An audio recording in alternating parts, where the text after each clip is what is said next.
The impact of challenging behavior, how teachers can cope. It can be difficult to handle challenging behavior from students. Not only do you need to keep your composure and control over your classroom, but you then need to take the emotional toll back home with you. Challenging student behavior can range from minor disruptions and attention-seeking behaviors to serious issues that can impact the learning and safety of other students. And it's not just the other students who need to deal with it either. Challenging behavior can be especially difficult for graduate teachers and pre-service teachers on their placements.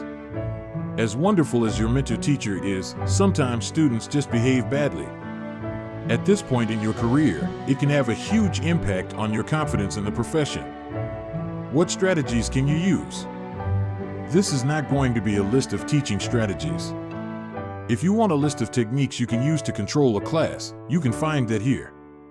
While having a broad and flexible repertoire of teaching strategies is essential and will certainly benefit your well-being, you also need to think about coping strategies. You can be the best teacher in the world, and you'll still have rough days.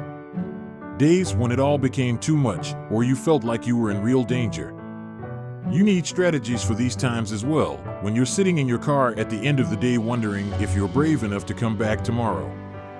Analyze the root of the behavior. The first thing, when you are in the classroom and a student is being awful to you, is to remember that they are a person. They have their own stuff going on, and their brains aren't even fully developed yet. Maybe they're angry at something that their last teacher said. Maybe they've had a falling out with their friends. Maybe their parents don't believe that they can do well at school, or maybe their parents expect too much. Some students just need attention. They need to be noticed and will do anything to ensure they are.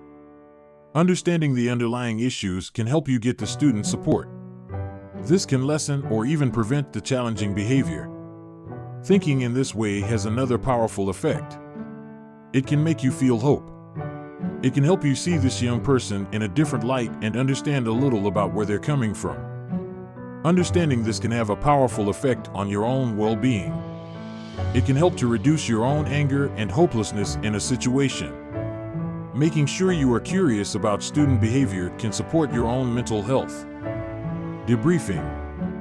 Debriefing can be a wonderful thing.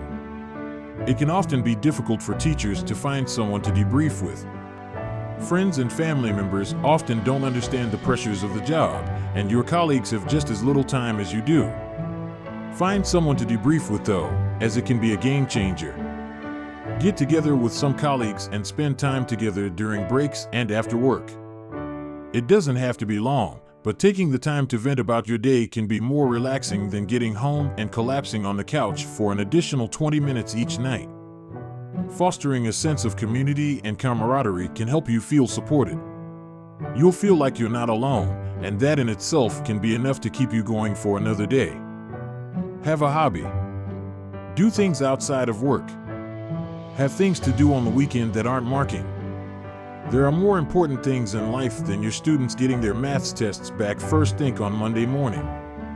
Many teachers struggle to find work-life balance. The job is so demanding and so exhausting that it can feel like a fantasy to try and do something outside of work.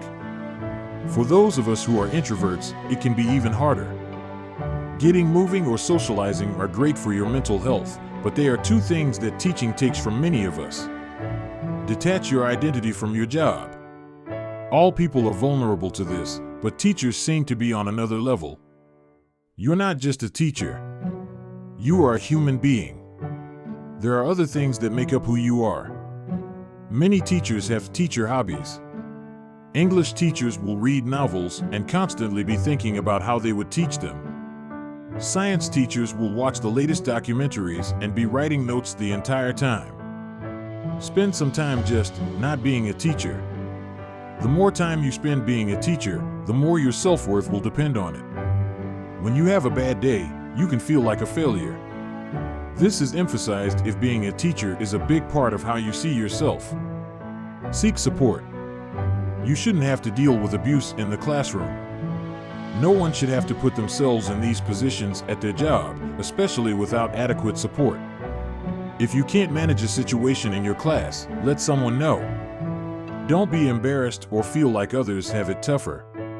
Particularly in the current climate, schools are desperate to hold on to their teachers.